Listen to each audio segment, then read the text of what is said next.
There is a story happening in a house on your street. You see the family at church, at the grocery store, at school pickup. You see a portrait of a normal life. But often, the most dangerous stories are the ones we can't see. The ones that unfold in the quiet spaces, just below the surface. This is Peace Interrupted. Season 1, Sarah's story, is brought to you by The Journey and the Process. You know, we talk a lot about the hard stuff, trauma, abuse, and the toll that it takes on your mind, body, and spirit. And we want you to know you don't have to walk that alone. The Journey and the Process is a trauma-specialized counseling center committed to helping individuals heal from deep wounds through clinically excellent, biblically grounded care. With offices in North Carolina and Texas, telehealth services across 5 states, and biblical counseling available globally, our team of highly trained Christian therapists and certified biblical counselors integrate faith and whole person, evidence-based practices to address trauma at its root. We believe that healing is possible because Jesus still sets the captives free. If you're ready to take that next step toward peace, visit www.thejourneyandtheprocess.com. Trauma doesn't have to eat your lunch forever. There is hope, and we are here to help you find it. Hey friends, welcome back to Peace Interrupted. We're continuing our conversations about Sarah's story, and I'm excited to introduce another friend to you today. Beth Broom is with us. Beth is a licensed counselor.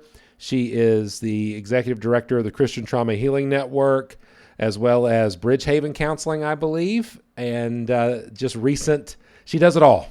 And we're excited to have Beth with us to talk a little bit about Sarah's story and trauma. Beth, welcome to Peace Interrupted. Thank you, Chris. So excited to be here.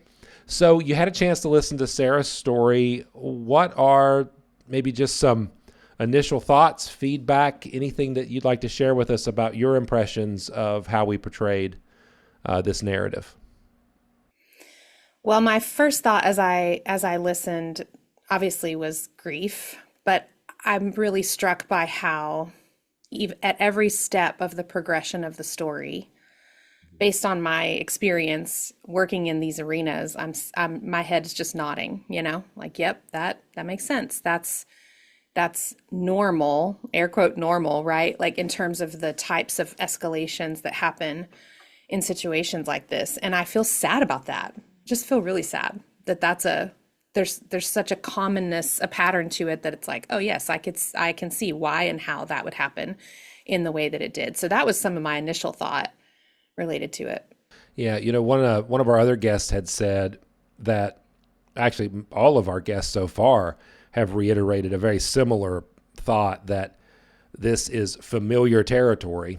One of our guests made an interesting recommendation, and that was to listen to Sarah's story, listen to the interviews, and then go back and listen to Sarah's story to see if an informed mind, an informed heart began to pick out a little bit more of the coercive control. Because my experience, and I want to see what you think about this, my experience is that stories can seem relatively normal, innocent, but when you become more and more aware, the hindsight really reveals how insidious and maybe covert coercive control really is. Mm-hmm. Yes, I totally agree. And I think I'm trying to think really charitably and think back on how I viewed these things before I had experience with them. There's just such a recognition that, yeah, we don't want to believe the insidiousness of it. We don't want to think that these types of things are possible or that they're happening right under our noses sometimes. I'm thinking about her, Sarah's family, and just the pain of the recognition that, oh my goodness, and even Pastor Dave, the recognition that, oh, I missed it. And some of the missing it, I think, is that really, in all honesty, we just don't want these things to be true. Right. Yeah, Brad Hambrick had offered us some insight in particular about Pastor Dave, that he was existing with a lack of imagination. And I thought that was a very well put, that healthy relationships, healthy dynamics, your mind doesn't really go to thinking the worst, as it were. You kind of assume the best, and that gets us in a lot of trouble, especially in our work when it comes to counseling, care, pastoral ministry. We can be guilty of colluding and not even know it. Yeah. I want to play a cue for you, buddy. Philip, this will be the cue at 13:04-ish, around there. And this is going to be a long clip, but I would love your feedback on this incident and maybe what's happening to Sarah, but maybe more importantly, what's happening in Sarah. The bedroom. She said when she finally got out, she found the locket on the floor in the hallway. It was crushed, like he had ground it into the floor with his heel. That's what broke her. It wasn't just being locked in the room. It was him destroying this one little thing that was supposed to be a connection between us. It was so deliberate, so cruel. I told her to get the kids, to get in her car and just drive to me, but she couldn't. She was terrified he would wake up. She just kept whispering, "What do I do? What am I supposed to do?" It wasn't just being locked in the room. It was him destroying. From a trauma perspective, Beth, we can see what's happening to Sarah, and I think sometimes in pastoral ministry we really focus in on that one particular incident. What are some of the things that's happening maybe in Sarah, her heart, her mind, and her body? Yeah, and I think if we could to zoom out a little bit to think about the whole of what is happening in her life and her relationship, and not just in that single moment. I think it's easy to, when we zoom in, we think, oh, why didn't she just make a decision? Why couldn't she just, use her brain and figure out what to do? And there's reasons for that, which we can go into. But then I also just want to say that compounding over time, what we hear at the end of the story is, okay, but the story is so much bigger than just this one moment. And so she's got all of that in her head. The fear is not just about this one moment. The fear has to do with a constant state. And what we know about people who are experiencing what we would call acute trauma or acute traumatic stress, is that their system doesn't ever come back down to equilibrium. They don't find a state of rest because it's continual. There's a continual pattern, so that even a harsh word, or even a what we maybe call a dirty look, something like that could actually trigger that system staying in this hypervigilant mode, so that when you get in a moment like this where there's crisis, she's already operating at a high level of adrenaline, cortisol, these things happening in the body that our stress response is telling her that her fight or flight system needs to be active. So if she's in that state all the time, every time an incident occurs, that state can continue to increase. And then you get to this moment and it's like, of course she doesn't know what to do. Her prefrontal cortex, the part of her brain that makes rational decisions, is sitting in the back seat, not the front seat. The front seat is I'm terrified. And it sounds like from what she's describing, she's petrified. That sense of like frozenness in the midst of I can't afford to move. The way I describe it sometimes with people is like, if you are sitting in your car and somebody's in the passenger seat and they say, turn on the car and start driving. Well, normally, okay, but what if you're in a really thick fog and a huge heavy rainstorm? You would say, it's not safe. I know how to drive, but I can't drive. I need to stay still. Right. So the narrator, our narrator in the story, describes the terror from the locked door as being a physical weight that made it hard to breathe. And you're describing it as a fog that makes it difficult to move. How confining really is this? And I bring this up, Beth, because I will have folks in my life peers that'll say, well, yes, we understand, but eventually you have to drive. Eventually you have to get up. Is it really a matter of finding a safe space to just naturally drive in the fog, or is it really a weight and a lingering fog? And what is our response as people helpers, compassionately seeing the fog or helping bear the weight? That's really it's really helpful. It's a helpful question because it's just not so simple when you're down in the middle of it. There's a sense in which the risk is too high. And that's what it feels. So that sense of like not being able to breathe, I mean, there's a physical component to that, obviously, when you think about the heightened stress response to the degree that it feels either heavy or constricting in our bodies. Like that is actually a physical response that's happening as a result of the stress of what's occurring. But you also have to take into account, it's not just a stress response, it's also there's a freeze kind of response that is incapacitating. And if you're listening to this and you've ever experienced that, you know what I'm talking about. And sometimes it doesn't make sense logically, but it is literally like I'm stuck, completely stuck. So for people to say, well, eventually you do have to move. Eventually you are going to have to make a decision. You're going to have to make a plan. Okay, but the truth of the matter is that where you are in this moment is petrifying, and the moment is lingering because the danger has not subsided. I mean, that's one of the things I talk about all the time with people. It's like a really true healing and true repair occurs on the other side of the crisis. She's still in crisis. So that the stress response is still way up here, really, really high. And how are you gonna, how are you gonna snap? You don't snap out of that because it's still happening. And even after she gets out of the room, it's still happening. It's continuous. Well, and she's still in close proximity to the cause, as you were. I remember having a pretty lengthy conversation with a friend, and I did not disagree that healing needs to take place, that sanity is possible. I think from a post-traumatic response, when I've worked with veterans, there is a point in which you say you are safe, you are removed. But in the case of Sarah or any victim of domestic abuse, it's not easy to say that because the source of that trauma, the source of that crisis is in the kitchen making a bologna sandwich. Like at any moment, it can happen again. It actually is. I really like your comparison with veterans because it would be ridiculous for someone's commanding officer to say, "Oh, you can actually turn your weapon in if you want. You can give us your armor, but he's still over there in a combat zone. It's fine. Everything's fine. Just go, like everything's." It's like we would never say that to somebody who's in a combat zone.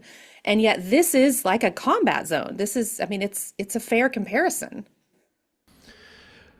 One of the other things, Beth, for the sake of our audience, I wanted to dive into was re-victimization. And I want to address something that you said about compounding. And I think that's another layer of the discussion that sometimes we miss, right? When we talk about patterns, history, victim impact narratives, we're talking about the one bee sting hurts, 1,000 bee stings kill. One rock in your shoe is annoying. 15 rocks in your shoe is dangerous. When we invite institutions, professionals, experts, friends, even bystanders into our story, we run the risk of compounding that victimization. And so I bring that up because one of my questions is Sarah turns toward help, first with Maria, Chloe, obviously, but then experts like her pastor and eventually the police. And both systems functioned admirably, but both systems failed due to lack of training, lack of exposure, and lack of curiosity. From a clinical perspective or a therapeutic perspective, what effect does institutional betrayal have on trauma, if any? And then how might we address that as people helpers? I would say there's two ways. And one of them you mentioned, you were talking about compounding. So if you think about somebody walking on a broken leg, every step that you take could make it worse. And, like different things can make it worse. So we could be making it worse.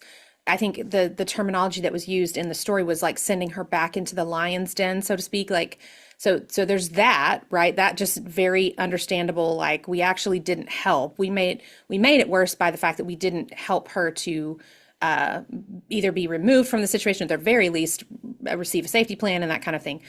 So there's that. But then there's a new kind of trauma that happens. There's a new kind of wound, if you would, that occurs when you have something institutional, for example, your pastor or the police department, your community, that you already had a trust in. So there's this natural sense of, I trust you, I believe you, I'm putting myself in your hands, so to speak. I'm doing something very risky and vulnerable by sharing with you. And then that trust is broken, even by accident, can be such a deep and heavy wound. So now you've got the wound of what's happening in your home, and then you've got an additional wound that has to do with highlighting the fact that you are absolutely alone, that you don't have, you thought you could have support potentially, and that little spark of hope that she felt was dashed, which is very painful.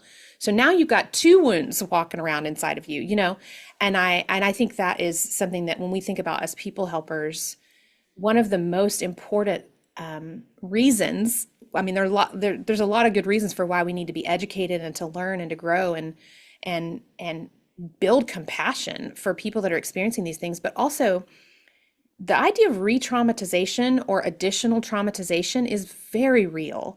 And I sit with people who are after the fact coming to counseling to work through, and I've actually had people say, man, the wound of domestic abuse was awful, but I want to talk about this other wound where my church family completely disbelieved me and told me that I was at fault. There's just something so painful about that is a separate wound altogether, that we need to contend with that and think about how to grow so that we're not adding damage to what's already there. Yeah, I think that's a good warning for all of us about adding damage, right? And we have a history, like we understand historically how we're all growing, we're all in process. And so in hindsight, looking back and saying, okay, maybe using leeches wasn't the best thing medically for people, or severing their optic nerve wasn't really helping their blindness, right? That maybe we have learned and grown. And the same is true for us in pastoral care and counseling, to reject insight and help and wisdom from case wisdom, to say, no, we'll continue doing it the way we've been doing it when our track record is so devastating. That breaks my heart, and I think we run the risk of re-victimizing people that we should be helping.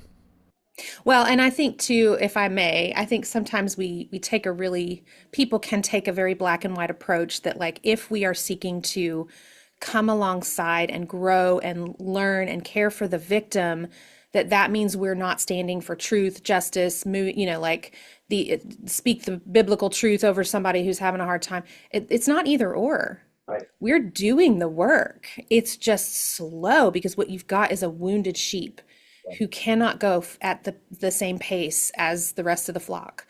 And so the slowness of it requires, and then the perseverance, right? Because you will get to those bigger conversations and the long-term healing and care, but just takes time. It's slow. Well, one of our other guests, Melissa Affolter, had shared just the ministry of long suffering that this is, along with even recognizing the psalmist experiencing, and I think what we do, and for those of you, if you haven't picked up, when it comes to Beth, we're tapping her clinical expertise, but Beth actually has some pretty good theological chops too, so understand where we're headed here. One of the things that Melissa had brought up about the psalmist was that they describe physical responses, like my bones are dry, I'm really thirsty, I'm being crushed, and the psalm packages it really nice, right? Because verse 1 is I'm in a lot of trouble, and verse 2 is I'm going to put my hope in God. But one thing we didn't pull the rope on that I think you have a good insight on, Beth, is David or any other sufferer didn't write that psalm in real time. The nice little bow of a psalm that begins with despair and ends with hope didn't occur in a 1-hour counseling session. It occurred over a long period of time. And if Paul's admonition's right in 1 Thessalonians chapter 5, we need to be patient with everyone. And so there really is a ministry of long suffering, isn't there? Yeah, absolutely. Yeah, we get to witness, like you said, the bow on top, so to speak, but David's process, Job's process, these processes that we get to like look in on, but man, we're watching it we're seeing it in snapshots rather than like coming alongside for the long haul with people. And so what I've discovered is that if in the long suffering as people helpers, as we give people the space to do the work, and I'll be really honest, most of the work that I do with people is not when they're down in the middle of victimization, it's as they're in the healing process after the fact, but that work is intentionally slow. It intentionally gives the space to do the grief, the lament work that you see David doing in the Psalms of where are you and what do I actually like, having to do that wrestling work theologically, even of like, what do I believe about God's sovereignty and his goodness? Can I hold both of those things at the same time? No, I don't know how to do that. Okay, well, that's the work that we do in the healing process. That's what it means to do deep theological counseling with somebody who's suffering in those ways. It's like we get the chance to do that, but that is slow work on purpose. Like if we just slapped something on it, it's not going to last, right? Like we're going to just have a quick fix that then we end up circling back to those same struggles down the road.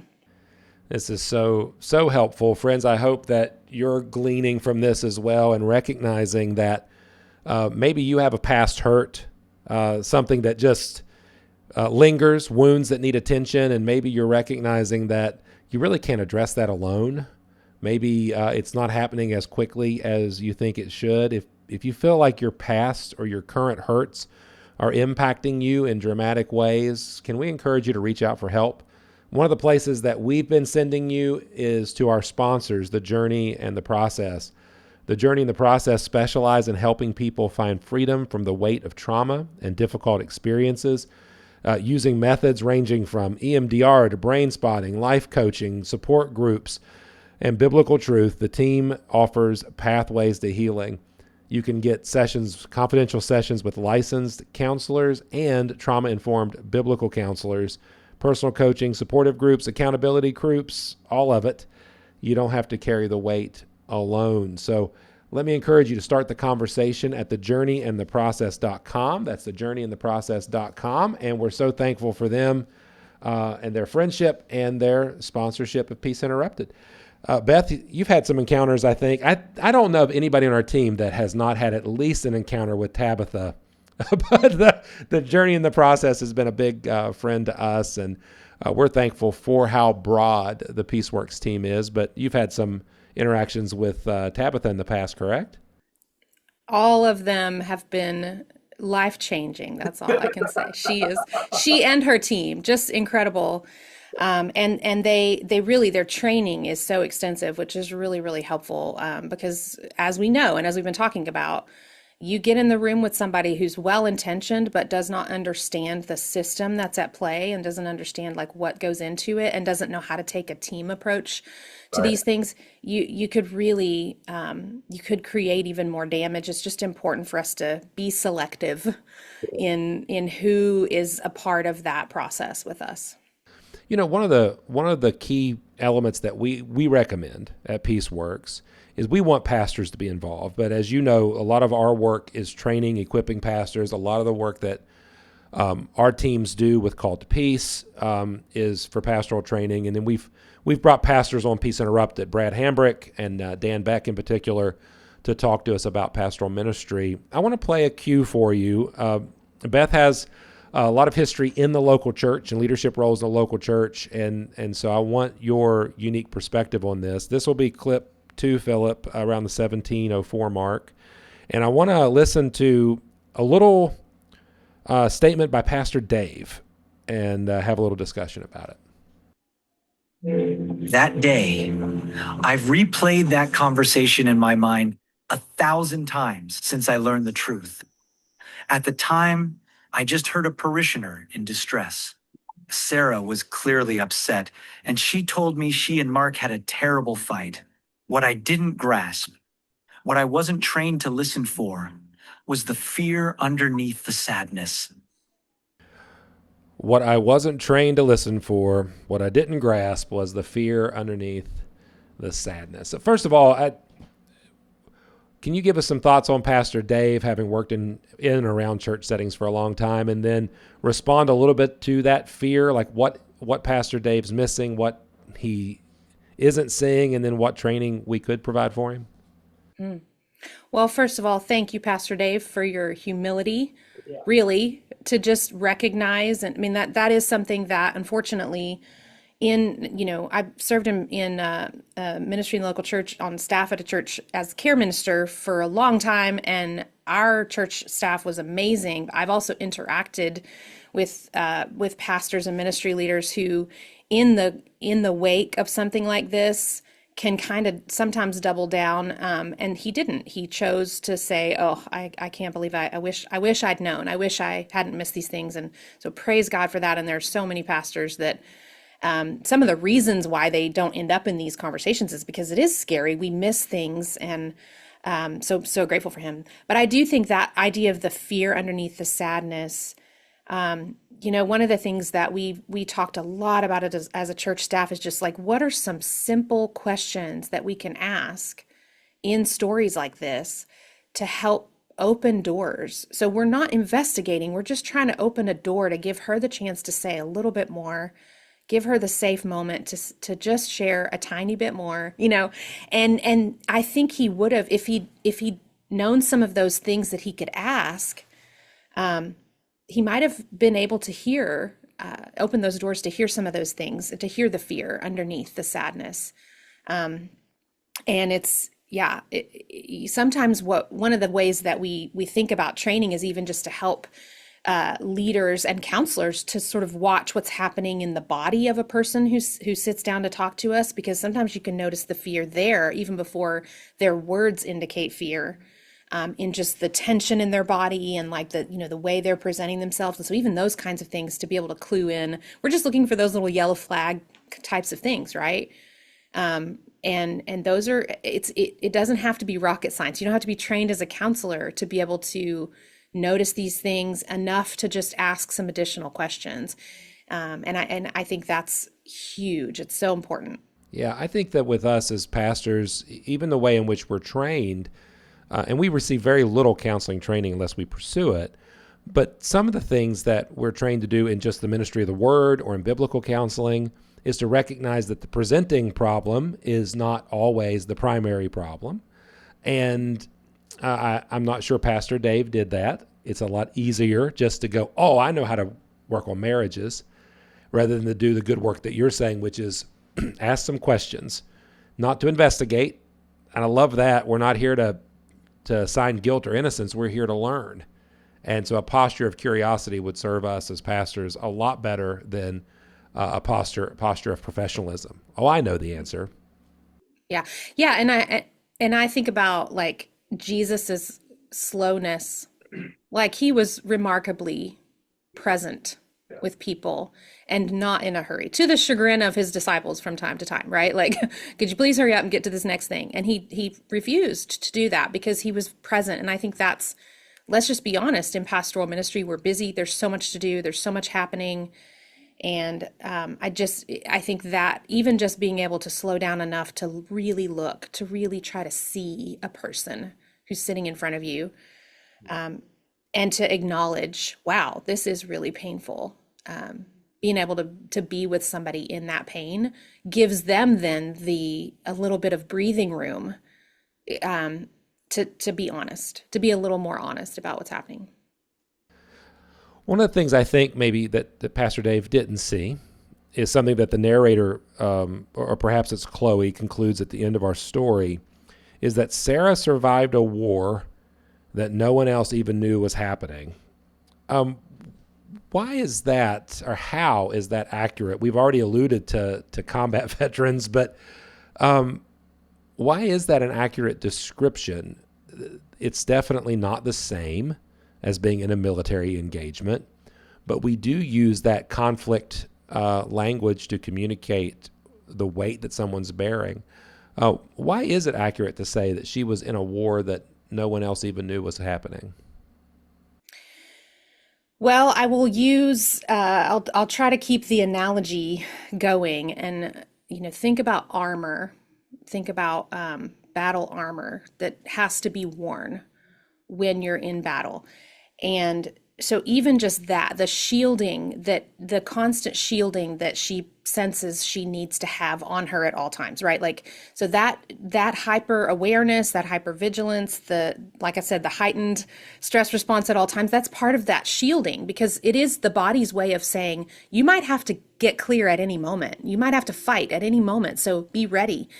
Keep your guard up and keep that armor on. And so even just that, the armor itself is heavy. And think about, like, this is just a regular old example, but like if you had a really hard week where you had back-to-back meetings all week long and you're exhausted, you want to just go home and do nothing. Like, you want to be able to rest and to imagine your life in such a way that you never could get there. Like, you never could get to a place of rest. That's why we talk about it in terms of like combat and war. It's like there is no time or place that is safe enough to truly rest. And I think that is a huge, and then again, to use the analogy, most people when they're in wartime, I would hope if you're in the military, you have a weapon. You have the ability to fight back. And this is a situation that I think that's where the analogy breaks down, because in war, everybody's got a weapon. In this case, where are her, what does she have? What's at her disposal that she can use to fight? She doesn't. And then when she tries, the potential weapon is the care and help of her pastor or the police officers, and those things failed her too. So in that sense, it's that's where the analogy breaks down, I think, quite honestly. Yeah, I think you're right. Beth, thank you so much for being with us and sharing with us. I think it's been tremendous. And I love you. I think the Peaceworks community does. And now Peace Interrupted gets a chance to glean from that. I want to give you an opportunity to let us know where we can find you and then to share some words of hope. So can you tell us a little bit about the services that you provide that's available, the Christian Trauma Healing Network, and anything else you want to plug? Sure. So Christian Trauma Healing Network exists to help people helpers learn about trauma and to be able to offer Christ-centered care for those who are survivors of trauma, including victims of abuse. Our ministry focuses a little bit more on the healing process post-traumatic events, but we would love to help you and care for you. We love our pastors and ministry leaders who are part of our ministry, and we have lots of free resources on our website. So it's cthn.org, christiantraumahealingnetwork.org. You can do either, and you'll find us there, and just look for some resources that could be helpful if you want to keep learning in these areas. And then Bridgehaven Counseling Associates has both licensed and master's level biblical counselors who are well trained, and some of them are specifically trained in areas of trauma and abuse. So that's also an avenue if you're interested in that. You could find us at bridgehavencounseling.org. But honestly, at the end of the day, I think if I may give a word to someone who's hurting or who is trying to heal from these sorts of things, one thing that I want to say is that it's really natural for us to look for some sort of magic bullet or formula or fix because we want the pain to stop. It makes sense. We want the pain to stop. And so we're looking for the thing that will.